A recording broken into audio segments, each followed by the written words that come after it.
I'm John Leifer, the author of After You Hear It's Cancer, A Guide to Navigating the Difficult Journey Ahead, a book that would not have been possible without the invaluable collaboration I enjoyed with my wife, Lori, a radiation oncologist who is also a breast cancer survivor. Now I want to introduce you to a handful of people whose stories are woven throughout the book. There are patients who are courageous enough to come forward and share these stories. My name is Diane Connor. I'm a very grateful and faithful cancer survivor. My name is Daryl Holtz, and I work for the United Methodist Church of the Resurrection in Leawood, Kansas. My name is Mary Egger. I was diagnosed with breast cancer, and I'm a radiation oncology nurse. I'm Ali Hashemi, and I'm a cancer survivor.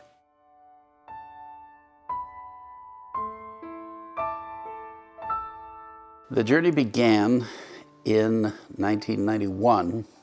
Our daughter was 1 year old, and Patricia was talking to me about the fact that she had these bothersome cold sores in her mouth. When I heard that I had cancer, I was in complete denial. It hit me. It almost numbed me for a little bit, and not knowing what it is that I need to do. My sister was a respiratory therapist, and I remember her saying to me in a letter, "This must be so hard to know that your wife has a terminal illness." This is kind of like an emotional roller coaster I didn't expect.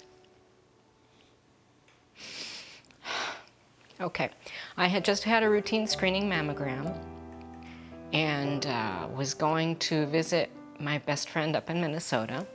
And while I was up there, I got a call that said I had to come back for an ultrasound. And I just had this immediate feeling of foreboding and dread, and knowing that I had cancer. I remember just breaking down into tears, thinking, I've got these two kids. I've got this boy and this little girl.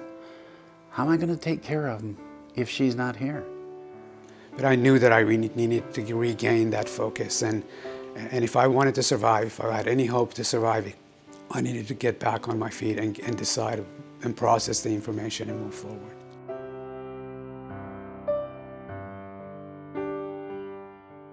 When I prayed, it was very difficult to pray for God's will to be done.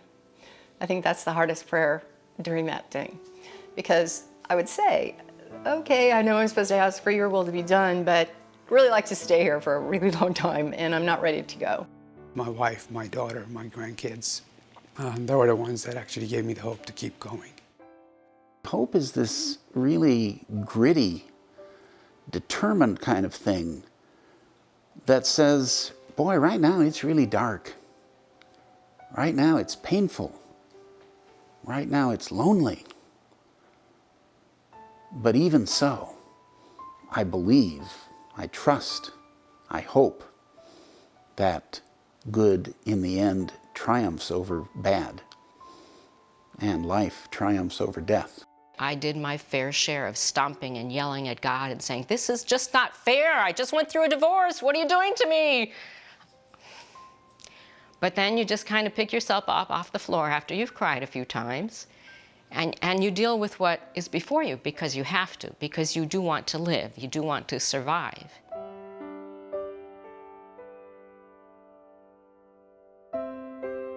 I considered myself to be a tough guy and be able to make it. And when 2 to 3 weeks into the process, you know, the only thing that kept me going was the pain medicine.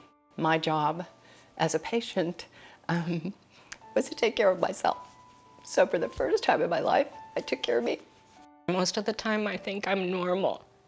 And there's, on occasion, something, whether it's a doctor's appointment or an interview like this, that says you've had cancer and you carry a gene, so you always have that greater risk of having another cancer or a recurrence.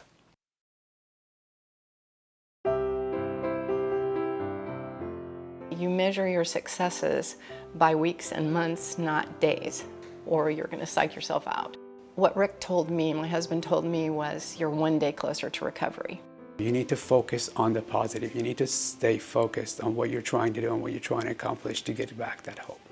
I think the more open you can be with any of your concerns with your healthcare team, the more able we are to know what's going on, what needs to be addressed, and how we can help you get through this. I would suggest there need to be a caregiver, because someone else needs to understand the journey and be there with you.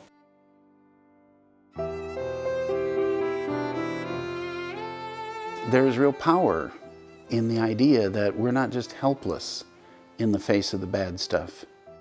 I will never forget what happened, and I will always be thankful almost that it did happen, because it gave me a different perspective on life, and that it made me a better person, I think, and I'm grateful for that.